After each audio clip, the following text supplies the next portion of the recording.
Look at all the early birds.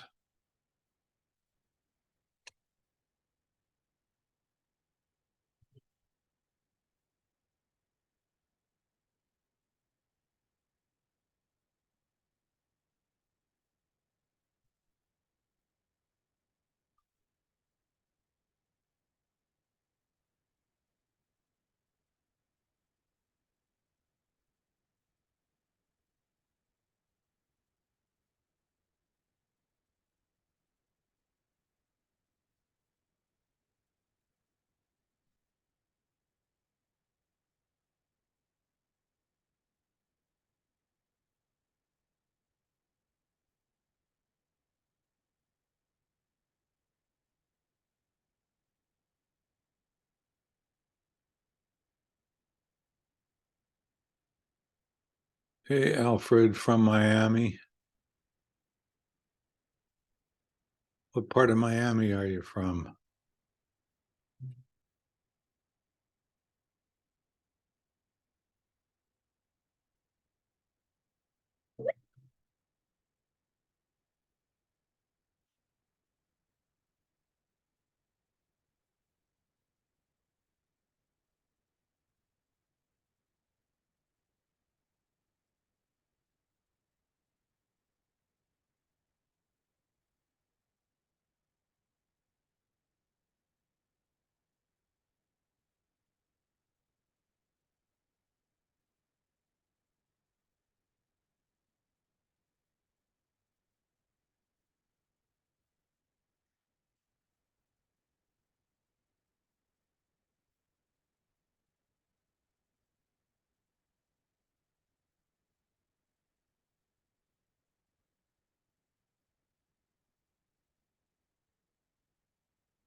We'll give it a few minutes because we're 4 minutes early still.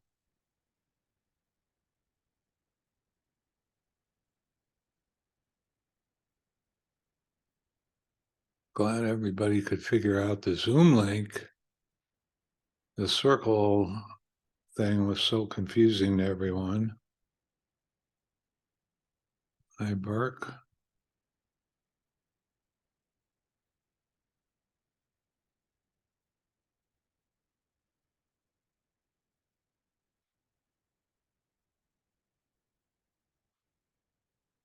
Getting my caffeine in for the afternoon.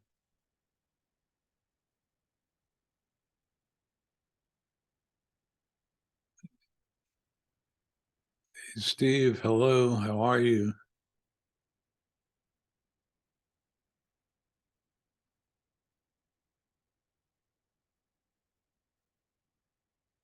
I know where Doral is. I'm not sure Miami Lakes, Alfred. I know the beach better. My brother lives there.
Okay, who's gonna be? We're still pretty early here. Patrick's not even here yet.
Bert, good question. Is there a topic for today? You want to suggest one, man?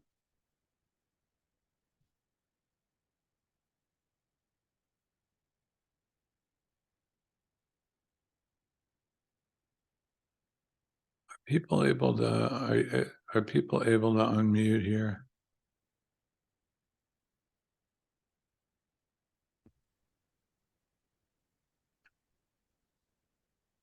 I unmuted you. Can you hear me? Yeah, I can hear you. All right. I just want to make sure I set the room up right. Yeah. It's much easier to mute people than, I mean, just trying to find who's talking in that circle interface is like takes all your focus away. So just I feel like now that we're back in Zoom, I got control. Yeah. I can work the knobs and dials in this. Hi, Michelle. How you doing? Are you on a bus or something? Yeah, I just came in from where did I come in Charlotte. I'm a flight attendant. Oh, cool. Yeah, I didn't even know. It was like I saw my face, but I didn't know. I had to tap the screen to see if I was on mute.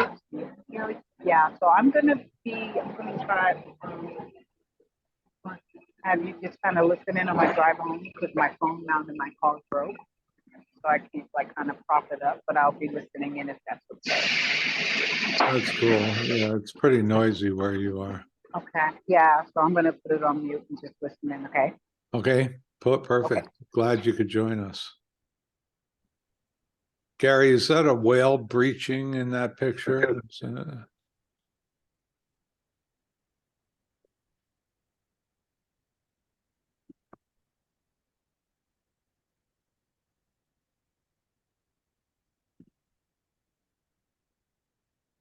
Here comes Patrick.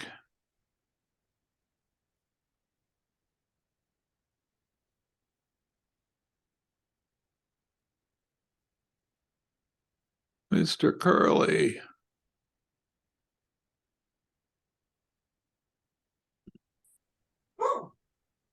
Sorry, I'm late. Yeah, How are you? 2 minutes. For that, you spend 2 minutes in the corporate spanking machine. I can't give him a lecture about mindset if I'm late,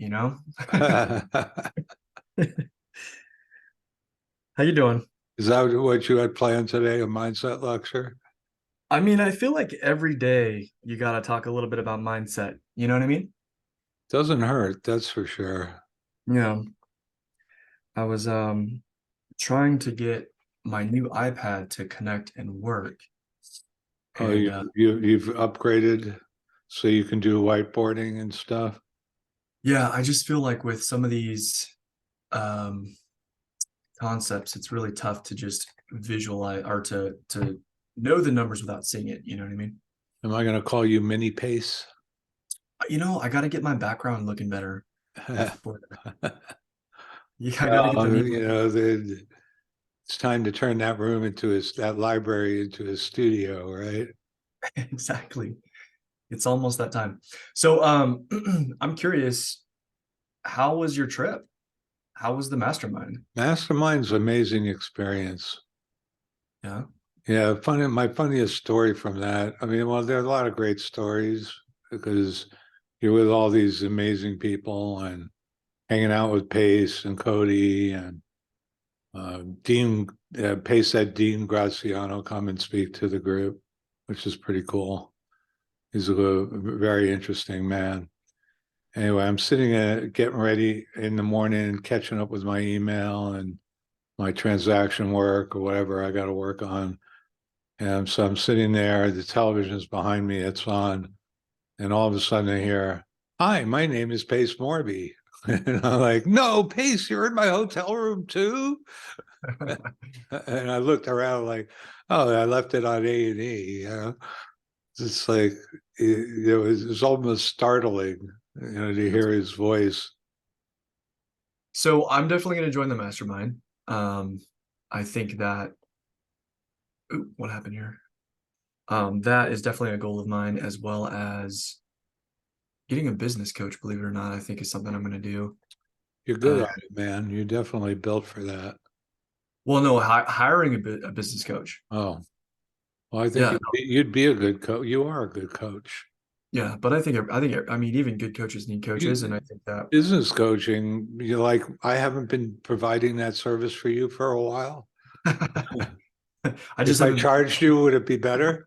just haven't I'll been. take your money, man. No problem. But yeah, that's definitely definitely a goal of mine. But that all being said, let me ask you this: what was like your biggest takeaway from the mentorship, or not the mentorship? Excuse me, the mastermind. The biggest takeaway, Yeah. there are a lot of, takeaways. It'd be so hard to judge. Was there anything that really like shifted your perspective on what you're doing now? Well, I think the hot seat experience was cool, but I only was looking for a few degrees of shift. Mhm. I'm, as you know me well enough to know that I'm pretty much self-propelled at this point in my life. It's Right. so I think what I set out to do last year and into this year was to validate a business model, Right. and I think I got proof of concept. Wouldn't you say? I would definitely say that. Mhm. That's an understatement. Right. So now the next challenge for me is, how do I scale it? How do I Right. scale up and how do I scale out? And that's what I had hoped to get out of the mastermind. It was great getting some feedback from Pace and other people in the room, because but I still am not 100% certain as to exactly what that scaling is going to look like. So I think that I'm going to do some testing. I think that's the key. Doesn't Gary's chair look like it's a whale breaching out of the water there or something when he gets out of it? Gary was on our last Zoom, wasn't he? Yeah, well, aren't we happy to be in Zoom now? So much more happy, so much happier, more happy. One of those two. We do have a question in the side chat. I hear all the talk about choosing a market. Is your market usually your local area, city, county, etc.? This is a super common question. I get this a lot. And so It's a really good question. it's a very good question. When I first started having a marketing background, I thought what I would do is cast a wide net, right? I'll just do ads all over the place, and I'm going to get so many leads. And what I realized was that although leads were coming in, I didn't have focus on one market. So I was going broad, but I was not going deep.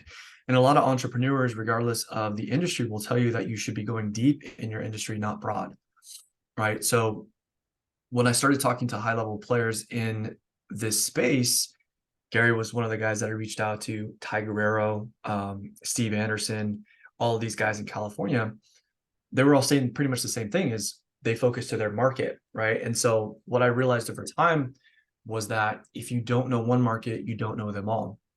So to answer that question, you can go virtual, but what I would say is that if you don't have boots on the ground, it's going to be very difficult, especially in situations where you have an agent or a seller who will not take a blind offer, will not take an offer without you actually being physically there to walk it or having somebody to walk it. That's going to be an obstacle for you. In our wholesale business that we have now, on my team, we do video walkthroughs on every single property that we have. I had a meeting with the VP of InvestorLift, which is a software that is used for disposition of wholesale deals. And he was sharing some of the metrics with me, and they're nationwide. And he said that the average anywhere from $7,000 to $15,000 over what they would normally dispo a property for, just because there's video. So there's a lot of benefits to having boots on the ground, and I don't think you're going to be as successful if you don't have boots on the ground. So again, you don't necessarily have to be local. However, if you do not have somebody physically there, it's going to be tough for you. That's my opinion. The second question is, Why don't I take that one? yeah. And so perceived benefits, they're not, it's not a perception. It's a fact that the MLS has the largest collection of motivated sellers anywhere, bar none. And when I started the beginning of the mentorship, I was shopping on the MLS. I was doing mostly fix and flips when I started with Pace. And I remember early on, because I was an early adopter, 3 years ago, I asked Pace a question. Hey man, how do I compete against these people with these cash offers? And he looked at me and he said, stop buying on the MLS. That's the problem. That's like, Yeah. I'm thinking to myself, well, that's not helping me, because I'm not going to stop buying on the MLS. And Pace has done it 100%, 180 about face on that since the beginning of the mentorship, when it was off market, off market, off market. Now it's on market and off market. So, so the benefit of doing agent outreach is getting more deals, more deal opportunity.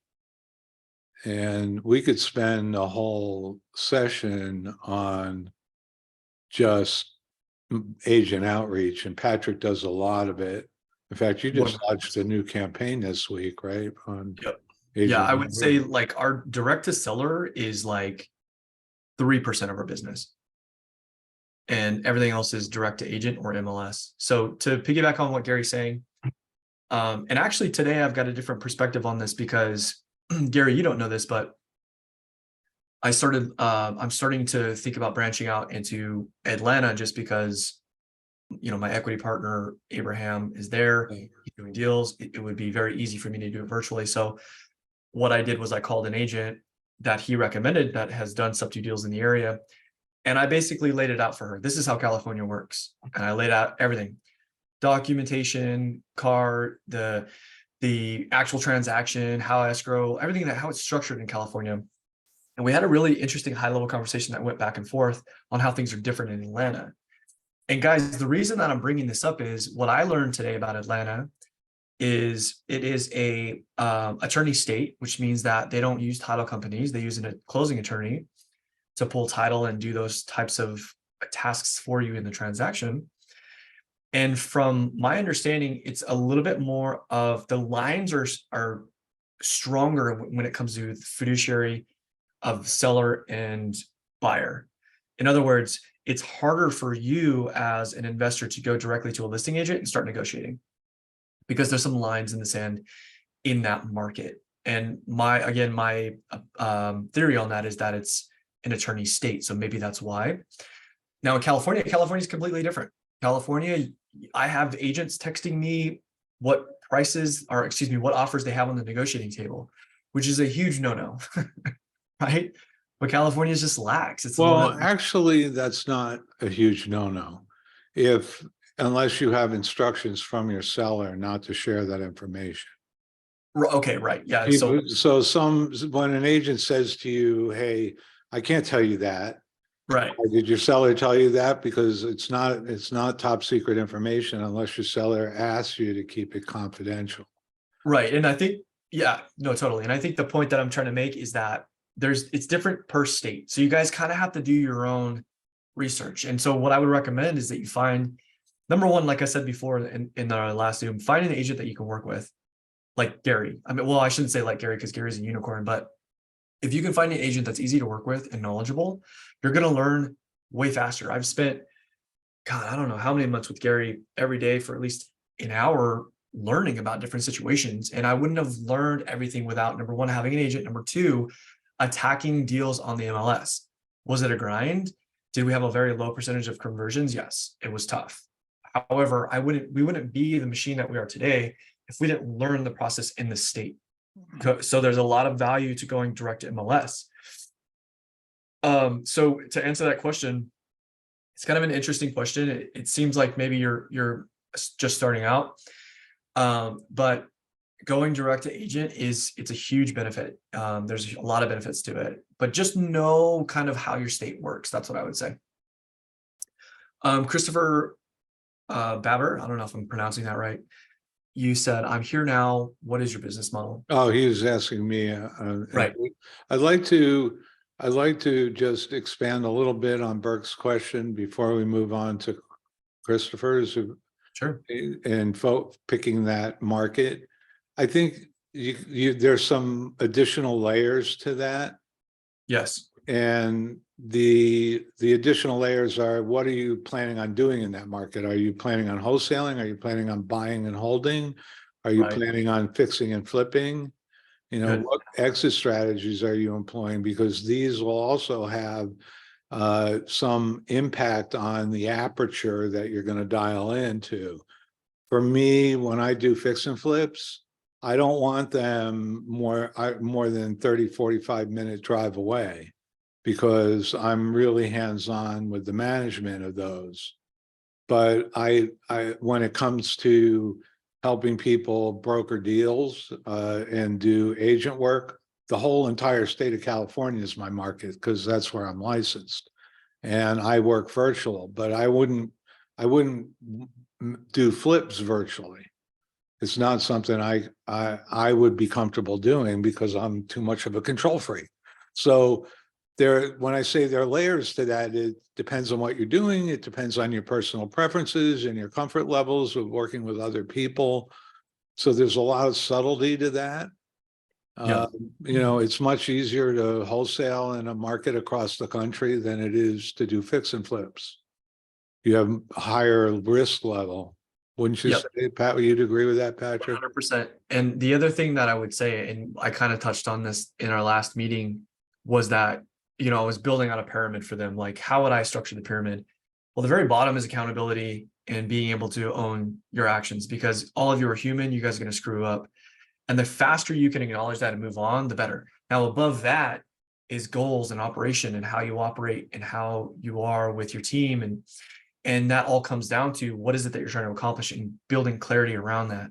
And what I mean by that is, sometimes I'll be like, I'll have people who want to join my team, and I'm like, cool, what's your goal? I want to invest in real estate. I'm like, that's not a goal. It's not a goal because it's not clear. You're not specific. The more specific you get with your goals, the better you're going to be able to realize the location on your GPS. Where am I actually heading? You're missing Well, a key word there. You're missing one key word, Patrick. What's that? Goals need to be measurable. Yes, exactly. Measurable. So Any goal that you can't measure isn't a real goal. 100%. And what is it that you're trying to do? Right. Somebody said smart. Exactly. So how much are you trying to make? Right. So for me, you know, like I mentioned before, my goal is pretty simple. It's 40K a month. Last month we hit 120. In the first week of this upcoming month that we're not even in yet, June, we're going to be making 50K. Okay. So I've already hit my goal in week one, but I wouldn't have gotten there unless I asked myself, well, what is the goal, and reverse engineer it from there. Right. So this question of what is your advice? Where did it go? Where did it go? It said, what's your, oh, here it is. I'm very new to the Elephant Challenge. I just signed up for the Gator Method, and I'm from Long Island, New York. What is your advice for growing my business? That's it. It is a good question. However, it's not specific, right? So and what do you mean by Alright, growing your business? so I'll give you some advice. Meet more people in the business, especially if you want to be a gator. In order to be successful as a gator, you have to know a lot of real investors, in particular wholesalers, because they're the wholesalers are the ones that usually don't have any money of their own. Yep. So they need help with those EMDs and temporary funding. So you want to be meeting wholesalers like crazy, right? Right. And so I would say to that, if your goal is to make money, to make as much money as you can, as quickly as you can, I would say then wholesaling is probably what you want to get into. Okay. That's just my opinion. Now, are you going to do that overnight? No, it took me a year to crack the code, guys. Gary will tell you, I wanted to quit several times. So it's like I I said wanted before, to pull my hair out with him a couple times. 100%. Good thing I can't grab a hold of it. We changed Be the model, worse. guys. We did not give up, but we changed the model and we kept pushing forward, So now we have something that works, and it might take you some time to get there. And I see people come and go and they quit. They quit because they don't have motivation and they confuse the feeling of inspiration. When you listen to somebody like Pace talk about the deals he's doing, you feel inspired. That's not inspiration. Excuse me. That's not motivation. Motivation is knowing your goals and working backwards to figure out what it's going to take to get there. How many calls do I have to make? How many text messages do I have to send out? How many offers do I have to submit? How many appointments do I have to book? Right? How many follow-ups do I have to make? All of those KPIs, those metrics, have to do with a result of your overall goal. If you don't have clarity with it, you're just running around in circles. Let me answer Christopher's question. The business model that I have proof of concept for is a real estate practice as a real estate agent focused exclusively toward investors and crafted for their needs, both from a cost and a service perspective. And 99.9999 whatever percent of realtors out there have been taught to do the retail market. And what I'm doing is I'm focused exclusively on investors, and I've created products for my investors that are too yummy to say no to, because I'm able to add a lot of value for a very small cost. That's why Patrick and I keep doing deals together. Yeah, 100%. He lines them up, and I help him get them across the finish line. Yeah, and so what he said is really important, because a lot of you guys starting out, you start off alone, right? And I did the same thing. I closed my first deal alone. Well, that's not true. I brought it to somebody who knew how to do the paperwork, and we JV'd on it. But my point is that if I have to stop everything that I'm doing to write the paperwork and manage the transaction, I can't focus on the next deal. So you're actually costing yourself in the long run if you don't create that conveyor belt for yourself, where you're getting the lead, you're negotiating the lead, getting under contract, passing over to somebody to TC it, and having somebody like Gary in your corner.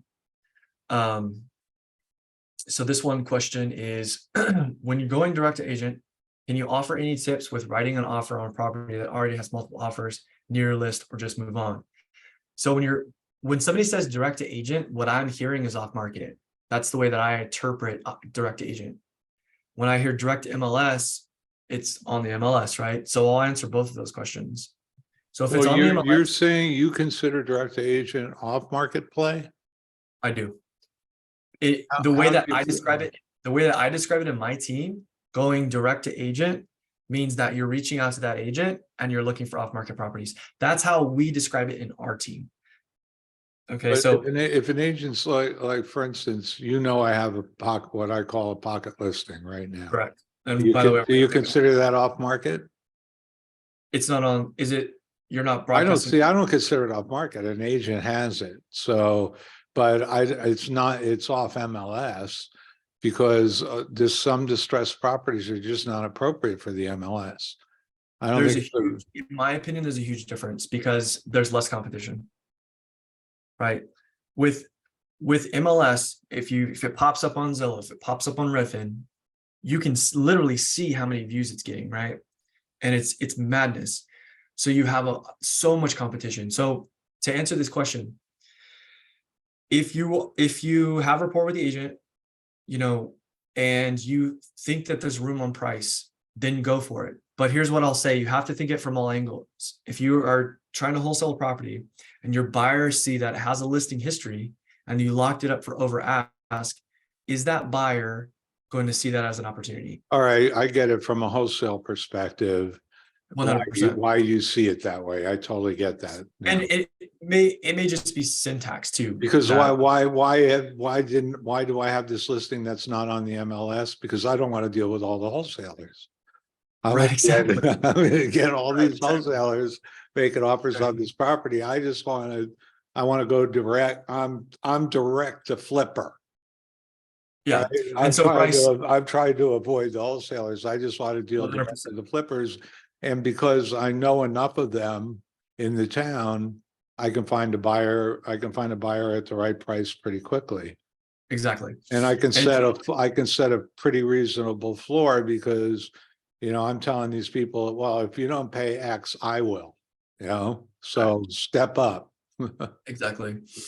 And so Bryce, to finish this out, like when it comes to MLS, really, if you don't think you can get it underneath the asking price, then I would move on. That's my opinion. Now, if it's a slamming deal and there, for whatever reason, it's over ask, but it's still a really good deal, you might be able to move it. You might have a buyer out there that's willing to buy it from you. The few things that I will say to be more competitive when it comes to MLS is paying all closing costs, telling the agent that you'll relist with them once it's flipped, and then you'll just have to talk to the buyer once they're in contract. And most of them will do that just to get the deal if it's good enough. Those are the tips that I would use if it's on the MLS. Now, you're going to have a lot less success on the MLS, in my opinion. However, you can still make money on the MLS. In fact, last month, my biggest deal was an MLS deal. I showed up to the property. I looked at it and I was like, there's foundation issues here. I went around with a flashlight. I showed the agent and the property manager that there was foundation issues. And I said, are we all seeing this here? And they all nodded, yeah, we can see it. Okay, great. I need a price reduction. So the agent just wanted to work with me. She seemed like, you know, okay, this guy's a professional. He knows what he's doing. He's going to perform. I want to work with him. And she blocked out everybody else because I showed up, I shook her hand, walked the property with her, and I was able to renegotiate the price. Again, that goes back to why it's maybe important to have boots on the ground. You've come a long way if you're able to spot foundation issues now. I'm so proud of you, Patrick. Yes, sir. And if they're not actually foundation issues, I still call them foundation issues to get what I want. No, just kidding. Well, I mean, think about how far you've come in the year. It's remarkable. Monumental. It's monumental. So listen, guys, if you really want to get into this, you got to make this commitment to just stay at it until you get it right. Guys, I was not making a lot of money in the entire year. I mean, I closed it like a couple deals. And then once I broke through, now we're doing multiple transactions every week. So sometimes it's like that analogy of a little root trying to come up to the surface. And then once it breaks through the crust, then it's a breakthrough, right? Sometimes you got to grind to figure it out. But once you figure it out, you'll start closing way more deals. Now to finish that question, when it comes to off market, it's way easier to negotiate because there's less competition, right? So, you know, I think right now we have two deals in escrow right now that we're going to close on this coming week. One of them is off market and one of them is on market. The off market is just easier for us because there's no competition. There's not as much competition, I should say. The guy was working with an investor. Something weird happened between him and the investor, and they're not working anymore. So now he wants to bring us all his deals. So we are way over the timeline for EMD. We renegotiated the price already. We're changing escrow. He wrote a brand new RPA. All of this would not happen on the MLS. It just an agent would tell you to kick rocks, but because we built rapport with them and we're dealing with them off market, we're able to really work with him more. I'm not getting notices to perform sent to my inbox. Everything is working a lot smoother. So you can make money in both, but there's a huge difference for both. This one says sub 2 student and just started my DTA Direct journey. agent, yeah. Signed up with Zapier Right. to call agents, but I really Is that a don't calling tool? I'm not Zapier? sure. I've never heard of that. know what to say to these agents once What market are you in, Brenda? Yeah, Brenda, what market are you in? State your Also- state. So I'll answer this as best I can. Whenever you talk to an agent, you have the 4 pillars. The first one is condition of the property. Now, a lot of wholesalers say the same thing every single time they call. I get right to the point because the 2 biggest ticket items on a house are the roof and the foundation. So I just get right to it. And I'll say this, like, let's say the agent's name is John. Hey, John, I'm just calling about your listing on 123 Main Street. Hey, I just have a few quick questions. Remember, guys, they're getting a million of these calls. Make it quick. So I'll say, I'm looking for a project in the area. This looks perfect for me. I'm just curious, is there anything going on with the roof or the foundation? They're either going to launch into a story about the house, or they're going to be short with you and say, I'm not an expert, look at the disclosures. Those are going to be your 2 answers, right? If they say, look at the disclosures, go, great, let me send you my email. I would love to take a look. Then the next one is going to be motivation. This one, if you don't ask it correctly, they're going to tell you to kick rocks because it's none of your damn business. What I typically say is, this is an interesting property. I'm just curious. Do you know why they're selling? The way that I'm asking that gives myself permission because I'm also like, I'm almost submissive in the way that I'm asking it. So a lot of people will just give me the motivation behind that. They might have already given it to you with the condition answer. They might go into the story about the house. Okay, motivation is the most important one because that tells you if they're actually motivated to break on price. The next one is timeline. And I literally just say that. Is there a timeline associated with the sale of this property? The other one that you want to ask, especially if it's on market or if there's an agent involved, is when are you reviewing and accepting offers? When are you reviewing and accepting offers? So you know what your timeline is, right? If you're fast, if it's on the MLS and you're the first one to call, you might get them to represent you on the deal. In California, that's a possibility. In some other states, it's not. You got to know your state. The last one is price. You might think this is the most important. It's not. Motivation is. Price. So I see you have this listed at 450. I'm just curious, is there any room on that or are they firm? If they're firm at 450 and it's on the MLS, it's not a deal for you. You know that you're not going to be able to get it underneath. It's probably a waste of your time. If there's room on price, then maybe it's worth you grinding and getting and going after it. Okay. So the last part of this question says, also, what paperwork do I send the agent? People get so tied up in this.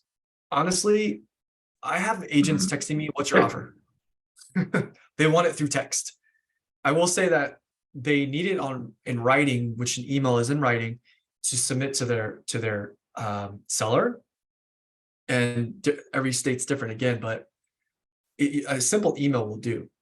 You can just state, number one, how much EMD you're going to be submitting. Again, you have to know your state. Atlanta is 1%, California is 3%. You have to know what the window of time is, EMD 3 days. What's your contingency window? How many days do you need to inspect the property? What's your close of escrow? And are you paying cash or do you need a loan contingency? Okay, so you need to know those things and how the transaction actually works. But generally, when I'm speaking to an agent, if the state allows for it, I want them to represent me so that they tell me what's going on with the deal. Also, they're not going to write up an offer that's not going to work for their seller, right? Gary, you're an agent. Do you have anything to add to that? You know, we could get into some other topics here, like double ending. I don't like realtors who represent both the buyer and the seller, because I think there's inherent conflicts there. So that gives me some concern. But I did want to amplify what you were saying about state and, you know, knowing how your state works. It's not just how your state works, but even the difference between Northern California and Southern California is remarkable. The standard practices in Northern California, you would think that they're 2 different states. 100%. I mean, right? It's crazy. Yeah, I much prefer working in SoCal than NorCal. Yeah, I think SoCal is more sane, but don't say that to the NorCal people. They're not going to appreciate it. Okay, Right. Kitty, this is not a good idea. All right, I know. Brenda, I hope that I'm answers your overdue. question. I'm overdue with food at the cat bank here. Also, Brenda, what I would do, guys, and this goes for all of you guys, if you're new, call an agent, a fixer, and tell them this. Look, this is my first flip. I'm just curious. I've got questions. Can you help me? They're not used to that. Be honest. And ask, like, how does EMD work? How does inspections work? You know, well, I heard I need to waive contingencies. Can you tell me more about that? How does the paperwork work? Can you walk me through it? You know, find an agent that's easy to talk to and then become friends. I get it. You know, that's one of the best advice that I could give you. Can you elucidate? I don't know what that means. Yeah, I wasn't sure either because it was in the moment. Gary, you had said, what do you want elucidation for? I don't even know what elucidate means. It means expand on it. Got it. Put further light on the subject. I'm sorry, my I love that. torment. I I'm love that late. we're- I'm late with food today, so now I'm gonna get punished. Meeting wholesalers means providing them money. Where and how do I get that? I think you're taking that out of context. I think what Gary was saying is just rub shoulders with people or rub elbows, or what's this saying go? Rub elbows? Well, I mean, that was in response to our new gator. So if you're doing, if you want to be a gator and get that, do those transactional funding deals, you want to know a lot of wholesalers because they're the ones that need the help. I'll say this, guys. I don't know any gators that are making the money I'm making. Gary, maybe you do, but I've never heard of any gator. Like I hear a lot of people say I'm a gator lender, which is cool. That's fine if that's what you're into. But I've never heard of anybody making serious cash besides Pace, but Pace is on like a crazy level. He actually has somebody specifically managing his gator deals. He doesn't No, even touch I it. agree with you. I think it's more casual. It's it's more of a passive role. When you're, actually working at something, you're going to make more money than being more of a passive player. I think the gator role is a little bit more passive, but it's a good way to take available cash and make some money with it. Yeah, and so there's like this whole like side hustle, like movement right now, social media. My opinion on that is like don't have a side hustle, guys. Have a hustle. Like have a full-time hustle. If you're making like serious money in what you're doing and you're focusing on it, and you've got time to set up a side hustle, then do that. But if you're splicing your energy, you're just not going to go anywhere. That's just my opinion, guys. Okay, thanks, Gary. What's Patrick's business model? Wholesale only. How do you finally crack it? I'm just trying to decide on my own model. You're thinking too much, Chris. I can tell you're like me. I'm an analytical person. I think too much. I get in my way. You got to go out there and start making mistakes. I make money by wholesaling. Okay. And then I also my goal every month is to do at least one sub 2 deal. I closed one last month. I'm working on 3 more this month. One's really close and it wouldn't be there without Gary, but that's my business model. Making money with wholesale, trying not to pay taxes by buying property. It's a pretty simple model. Okay. By the way, that one that's pretty close. I think I've got a solution to get us under contract and leave some ends loose that we'll talk about afterwards. I think Brenda responded that she's working in Illinois. And if your goal is to do wholesaling in Illinois, it's probably one of the toughest states to do it because there's a contract assignment limit in Illinois. So if you're going to do wholesaling in Illinois, you need to partner with someone with a license to cover your deals. How do they regulate that though? Because I feel like there's a limit in California and I'm way over my limit. Well, the answer is to have a broker involved on the deal. You're doing mostly on market, right? So There's typically always an agent involved. right. So as long as there's an agent involved, your ass is covered. So, and that, California has a limit of 7, Illinois has a limit of 1.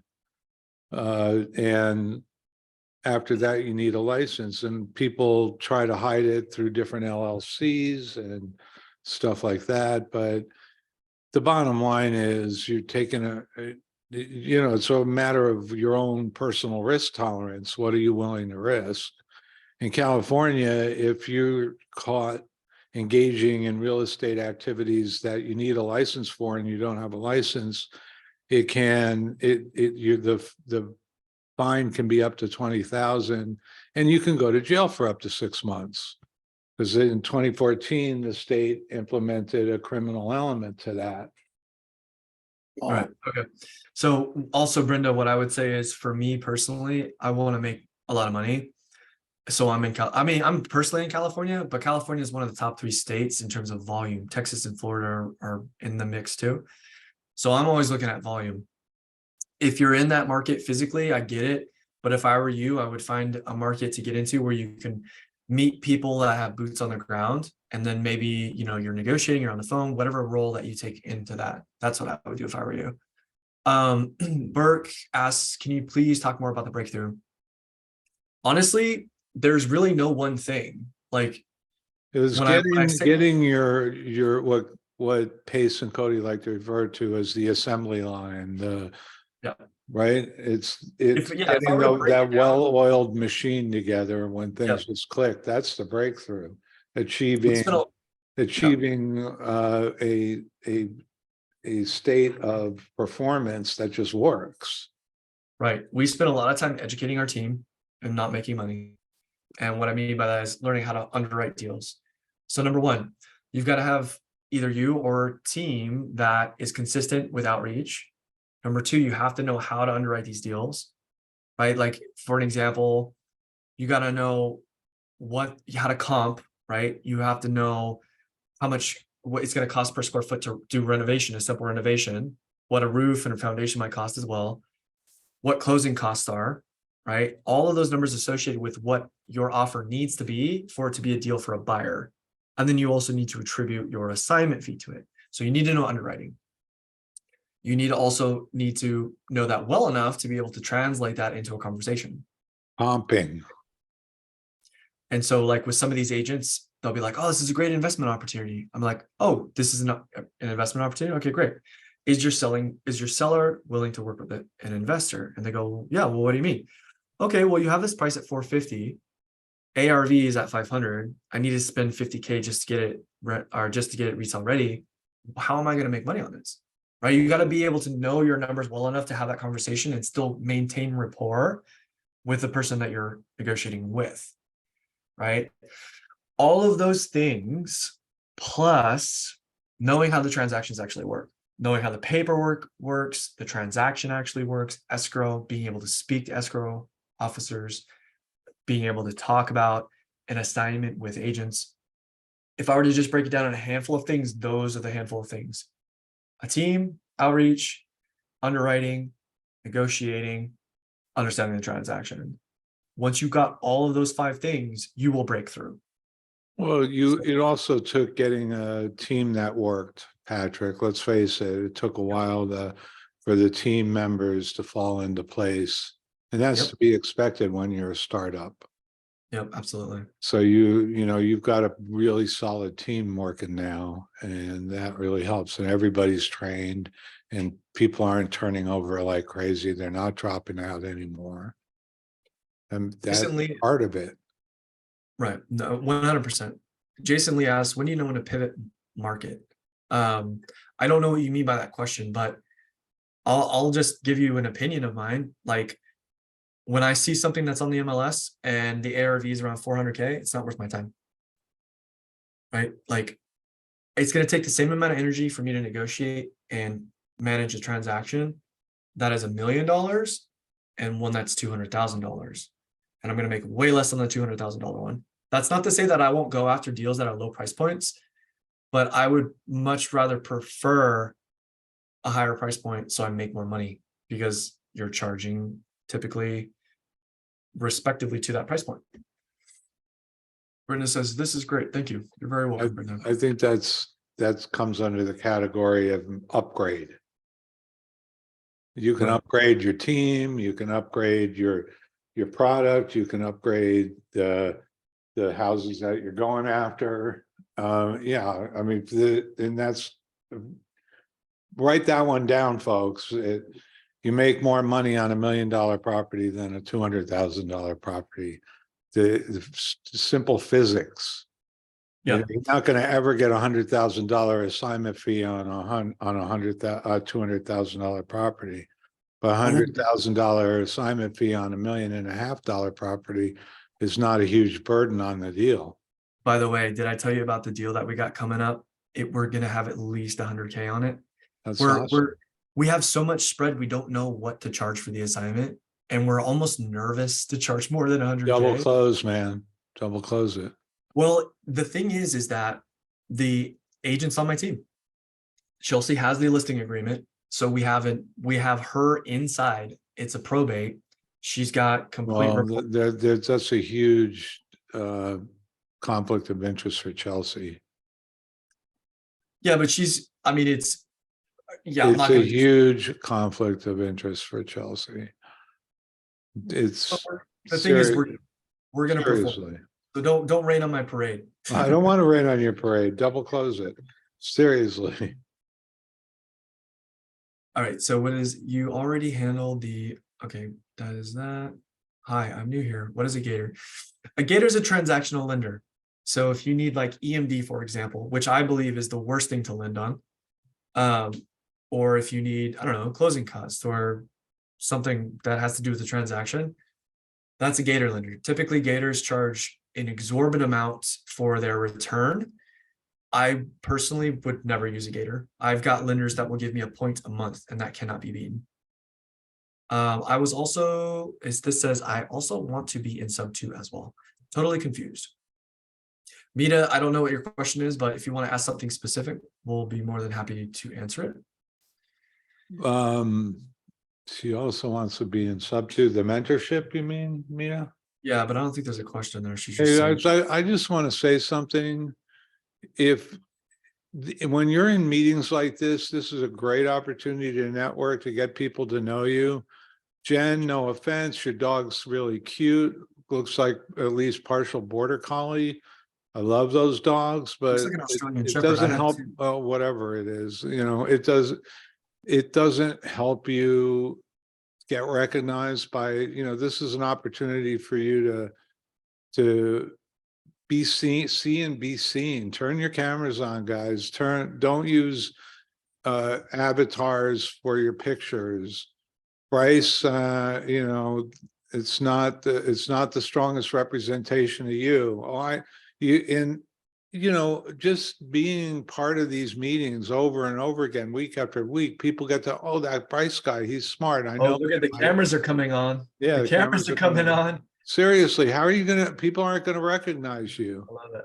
Hey, I work during the day, so I have like stay-at-home hair right now. I didn't want to scare anybody away, so. Stay-at-home hair. You're not going to scare. Is that people. an Australian Shepherd in your picture? Yeah. You think you're the only person? Do you think you're the only person that ever showed up with a bad hair day? There you go, guys. Let's talk to Gary Ralph for a second. Gary, can you unmute yourself? Yes. I'm here. I'm tired of the other Gary. Oh, you are you? By the way, I No, just have something to say. There's a difference between raining on someone's parade and keeping their ass out of trouble. 100%. Gary, you are correct. Definite difference between those two. So your question, you said, so Patrick, I'm looking at prop. So does that mean, I'm assuming that's prop stream. In the 700K plus range, they don't normally look like they are distressed. So how do I recognize the opportunities? Well, first of all, what market are you talking about? I'm looking at Phoenix, and it's not prop stream. That's just short for properties. I'm using Privy. Okay. And I look for a lot of the stuff you just said you avoided, because when it's distressed, you can tell it's distressed. It's been not done anything with for 25 years, or somebody's beat the crap out of the house or something like that. $700,000 plus homes don't look like that. They look like somebody flipped them a couple of years ago and they're ready to just be remarketed right now. How do you know when you've got a deal that you can resell at a massive profit like you were just talking about. You said you want to go for the higher end ones because you can get more profit out of them. How do you know that? I just don't see properties in that price range that are what I would call distressed. Got it. Yeah. So, well, your question is how do I identify wholesale opportunities, right? In that price range, yes. Maybe you can't. Maybe that price range doesn't work in that market. Okay. Right. California is expensive, right? So like, let me give you an example. In Berkeley, California, for those of you who don't know, that's Northern California. It's in what's called Alameda County. You can get a fixer, like I mean, a real shit box for $1 million, You're kidding. right? So there's just a difference there. But to give you a little bit something more useful, what I would say is that when you're looking at the MLS, it's very easy, right? You can filter on third-party programs like Zillow and Redfin for fixers, and they're right there. The other thing that I would mention, I think this might have been you that mentioned this last time we were talking, is that you can look at fixtures that have been sold on the market, and you can reach out to those agents and say, hey, John, I just noticed that you sold on 123 Main Street. Congratulations on closing that listing. I'm actually looking for properties just like this. This is exactly what I'm looking for. I'm wondering, do you have anything right now in your inventory that's off market? And if it's a no, that's fine. I would just say, okay, no worries, John. I appreciate you taking my call. Hey, look, if you ever need an investor to give you a cash offer before you go to the MLS, please do not hesitate to reach out. We have a large spending capacity. We're typically looking to pick up 3 properties a month. Okay, here's my contact information, this and that, blah, blah, blah, whatever. Build rapport, right? And then put them on the list and follow up with them. We follow up with our agents every 2 weeks. If they have an upcoming deal, every week. If we're in a transaction, every day. Okay. That's really good information. And the idea that it might be market dependent as far as the price range goes, I hadn't thought about that. You may be right. You could also anything that looks distressed, anything, even things that have come to me off market here have all been under the price range that you were talking about being the floor of yours. right. So what the other thing I would say is that if you're going about this direct to seller, and you're trying to figure out like where can I find a deal, you can also do things like liens, or code violations. You never know if they're letting stuff like that slip financially, or if it's a foreclosure, they might also be letting the condition of their home slip. And remember, out of the 4 pillars, the most important one is motivation, right? So if they're in some type of pain, you might have access to a property at a discount. We had an opportunity in a place called Granite Bay, which is Northern California. The ARV of the house was probably like 1.7. And for whatever reason, the seller, and this is very rare, but the seller wasn't motivated by money. They just wanted to sell. Right. So occasionally you'll get unicorn deals where somebody just want to sell. They want a quick, easy transaction. They don't want to bother with anything else. So you never really know until you make that was a rarity. Yeah. As far as the liens and the code violations, you look those up, through county records or something? I don't ever do code violations. We're mostly direct to agent, direct to MLS. Occasionally we'll pull lists and go direct to seller on distressed properties, but it's just easier to go to the best bird dog of them all. Right. Which is an agent. I combine the two. I do the direct to MLS, and every agent I talk to, I give them kind of the same thing that you just mentioned, and then follow back up with them. So, yep. The only thing that I do in terms of targeting, like in doing direct to seller, is sub-2s. I target low equity sub-2s that are in areas that I'm buying. And I'll either go direct to the MLS if they're there, or if they're expired listings, I'll find the buyer's information and the seller's information, and I'll contact them directly. and when you do through the MLS, then you contact the agent first, and then inquire through them to see if the seller is going to be amenable to sub-2. I first see if they're okay with it.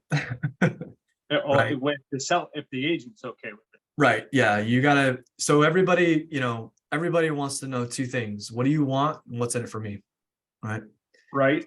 Get right to the point of who I am, what I'm looking for. I'm a buyer. I'm looking to buy this. By the way, guys, I don't ever use the word investor when I'm talking to agents. That's like a bad word, in my opinion. right? Like they're used to hearing people say that and they're used to the script following that. So I just say, I'm looking to buy in this area. Or I'll say, I just bought a property down the street. I'm looking to buy this one too. And then they're like, oh, damn, this guy performs. He's got money. And then they have a different listening of me, right? And then from there, with sub-2 conversations, I'll say this, guys, for those of you who are new to real estate, I wouldn't focus on sub-2s. I would focus on wholesaling because I know how to underwrite cash deals so well now that I can verbally break something down for an agent in terms of cash deal and transition into a sub-2 deal and explain to them, well, look, your seller's going to net X. I'm going to give your seller what their net, plus I'm going to pay your commission and closing costs and assume the loan. Is that something that you're open to? And as soon as they say yes, then I get into the details of how it works. By the way, just to amplify what Patrick's saying, cash deals at the right price always work if you got the right price. Sub-2 deals, not as so much, because there are more factors involved in being able to cash flow one of those deals. So your exit strategy is usually going to be a buy and hold in those cases. And There's also, also liquidity in cash deals. A lot of people, everyone will raise their hand and say, I'm buying creative deals. They're not. There's only a handful of actual creative buyers out there. Promise you that. well, but all I'm saying is that there's more to not work out with a sub-2 deal than there is with a cash deal. Yeah, once The you start cash making deal good is a money, lot simpler to process. That's Yeah. all I'm saying. I completely agree with what you're saying. And what I would say is once you start making good money with wholesale, then you should start building out your sub-2 department and your seller finance department to take care of the tax problem. Gary, I appreciate you unmuting and talking to us, bro. It's good to see you again. No problem. Can I ask you one more short question or whatever? Yeah, you said? absolutely. Absolutely. You said investor is kind of a dirty word where you're at. I've Everywhere. been making calls All all day. over the country. I've been making calls all day and they ask me, almost 9 out of 10 ask me, are you an investor? Now, they didn't do that back in January, but they do now. And when I explain to them, yes, I am. We fix and flip. Sometimes we buy and hold. Sometimes we've got people on our pool that buy and rent. Occasionally, we also wholesale. They go, okay, and then we continue talking, and then they don't act. Most of them don't act brusque at that point. Usually, the ones who get jerky with me about anything to do with wholesale or investor are jerky right from the start.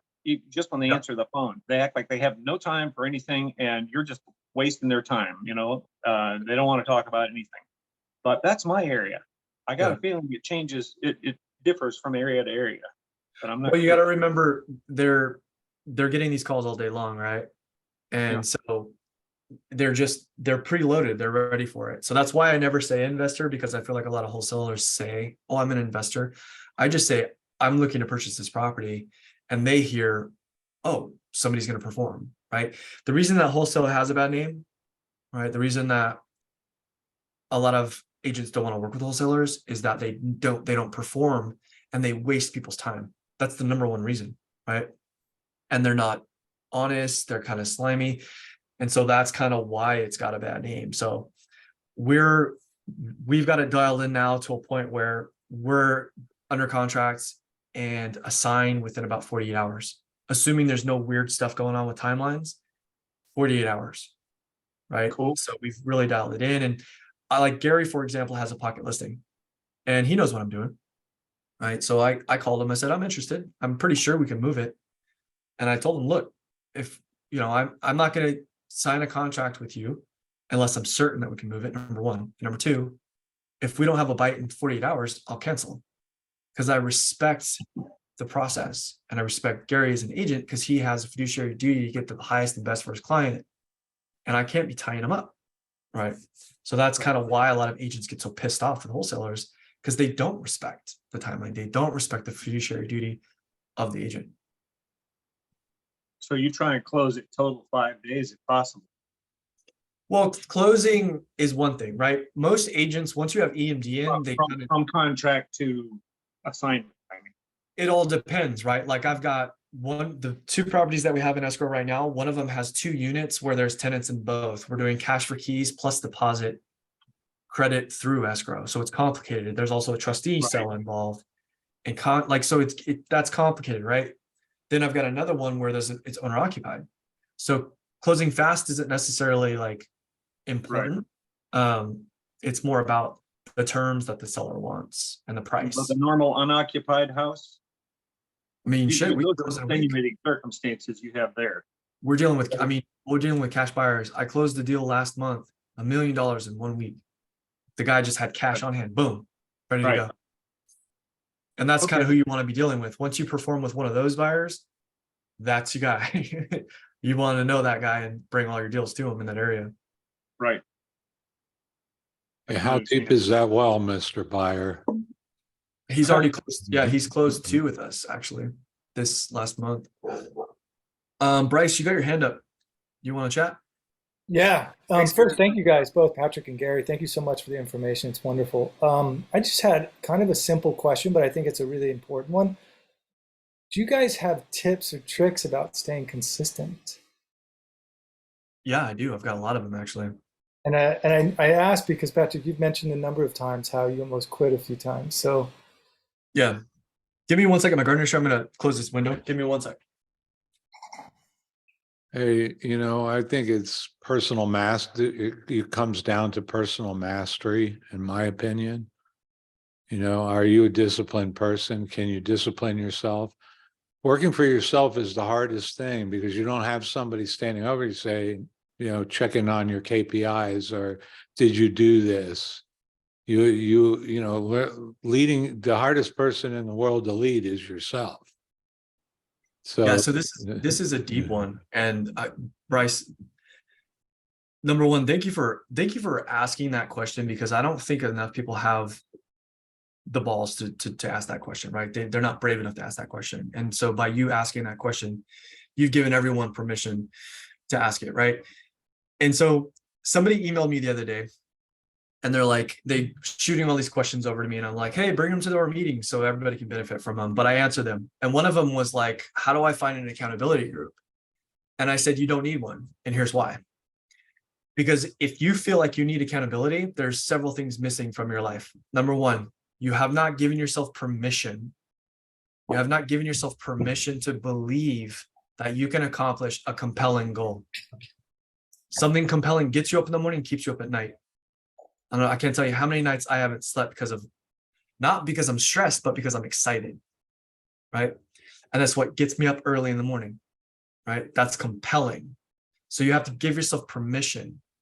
Sometimes you got to get yourself in a state of mind to remind yourself what you've been through, what you've accomplished, what you can do. Think about what you're grateful for. That puts you in an open mindset. Write down what stresses you out. Attack those things in your day.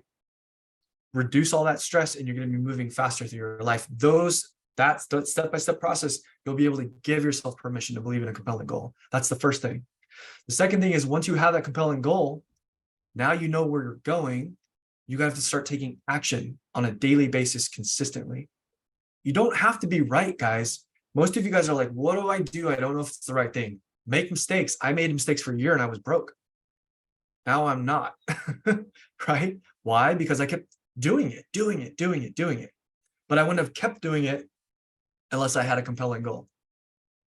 And the last thing is, Gary already touched on this, but you have to measure these things. So if you made 10 phone calls every day, Monday through Friday for a month, what happened? Did you get somewhere? Well, if you got a result from that, maybe it was a phone call, maybe it was a contract, maybe you didn't close it, but you got a contract. Now you know I've got to make 10 calls to get a contract.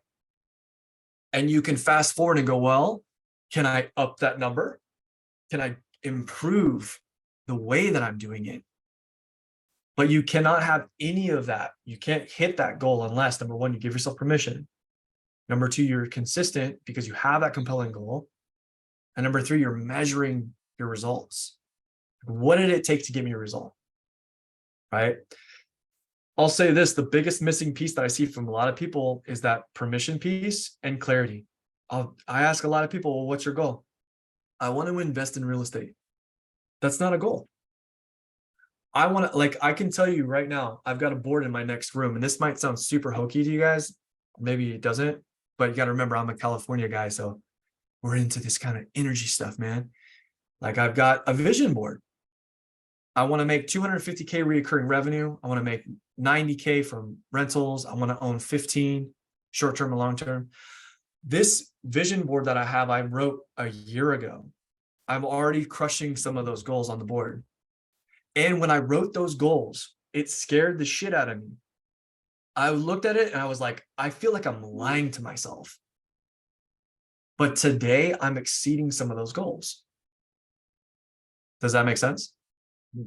You also You need to have confidence in yourself, and you got to be careful. Some of you have responsibilities of children and other dependents.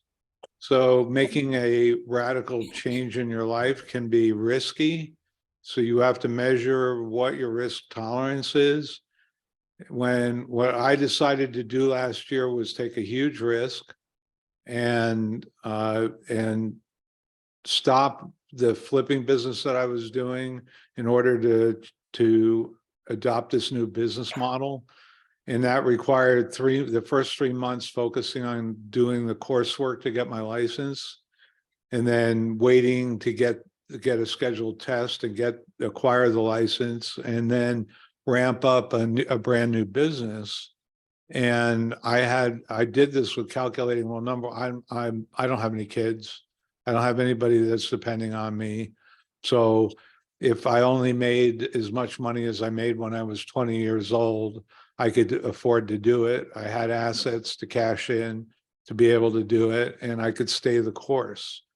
At the mastermind, I was talking to somebody who made that kind of a radical decision, but in his case, he had kids and a wife and other responsibilities. And I looked at him and I said, you are choosing to do a hard reboot, full power down, power up reboot. Is that the right thing for you to do with your family right now? So you have to be smart about this. If you're going to do a full reset, a full reboot in your life, cool, great. Just figure out how you're going to get through that first year. Yeah, can I add to that? Because Sure. I'm glad what you just Of course you can add to that. that hits something so deep inside of me, because I've had over 30 team members on my team come and go. Right. And the reason that is that they didn't have a reality base created for themselves. And what I mean by that is that if you got a W-2 and you got kids and you want to make this your full-time gig, then you got to treat it like one. And in the meantime, while you're maintaining your W-2 and your kids, you might have to use a word, and the word's called sacrifice. Like, realistically, like I've had team members say, oh, well, I got this thing going on and whatever and blah, blah, blah. And yes, life will happen, guys, for sure, 100%. But do you think Pace Morby lets life get in the way of his goals? Guys, do you think Pace Morby lets life get in the way of his goals? Absolutely not. No way. There's no way. He'll be up until 3 a.m. working on it, sacrificing if he needs to. He gets up at 3 a.m. like I do. Right? So it's up at 3 a.m. If you're not hitting your goals and you think that, like, you say to yourself, well, there's all this stuff getting in the way, and if you have a reason for not performing, you're going to live a reasonable life. I'll say that again. If you have a reason for not performing, you're going to live a reasonable life. And that's fine if that makes you happy.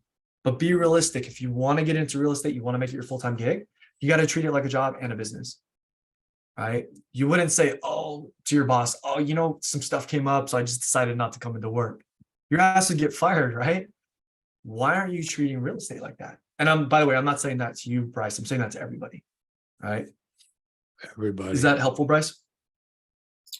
Yeah, totally. And I think what you guys touched on, all that stuff is relevant. I think for me specifically, I build momentum and I get going and everything is fluid and smooth, and then I'll lose momentum for whatever reason. It's like coming out of quicksand to get back up into the high gear again. You know, when you have those, that's why I was kind of, when I was speaking about consistency, is just trying to keep that consistency going. Even if you're, whatever, you go off and do something on a weekend or Structure, man. come back on Monday, and it's like, man, it's like starting over. It's structure. You have to provide structure in your life so that that's what helps you. Here's my framework from this time of day to this time of day. That's my time to do X. Like when I wake up in the morning and I get up between 3 and 4, I want to be able to read the newspaper for a while. I want to spend a little time with my kitty cats, but then I want to ramp up into my work. That's my quiet time. I get to look at everything that's on my plate, figure out what are the priorities for the day. What am I going to tackle first? What am I going to tackle second, and stick with it. If you're losing momentum, you're letting the air out of the balloon somewhere along the way. You're letting go, and you can't let go. And especially when you're in startup mode, Bryce, that's when it's the most critical. Totally. Yeah. Yeah, and the last thing I'm I'll say feeling on that, the one other thing I'll say on that, Bryce, is like Gary, like how many meetings have I ever missed, Gary? Like maybe 3, 2, Almost none. Yeah, almost none. you're very consistent. And the reason that I'm consistent isn't because I love doing this. And I think that's the main misconception people have, that like, I just gotta do something that I love. I don't always like getting up early and showing up to a meeting. In fact, sometimes my brain goes, oh, you could just say XYZ and cancel the meeting. But if I do that, I create a space for other people to cancel, right? And I create an even worse space for myself to cancel, right? So give yourself permission to not enjoy it, and just tell yourself, I don't always have to love this, but what I do have to do is show up and be consistent. Because I'll tell you this, now I actually really just genuinely 100% love most of this. Some of the stuff with the transaction can be stressful and stuff, but I love it. And I didn't always love it. You got to show up every single day. It's easier to love it when you start getting successful, isn't it, Patrick? It makes a big difference. It makes, and the money starts rolling in. It's so much easier to love everything you're doing. Yeah, right. Right. Yeah, when the reward cycle's happening. So No, it makes it a lot easier. Well, I think Gary, that was the golden meme there, because it's like when you're grinding for days, weeks, months, and you're not seeing direct results of your labor, the momentum can easily get dispersed. And I think that's kind of where that question initially came from. Yeah, I love it.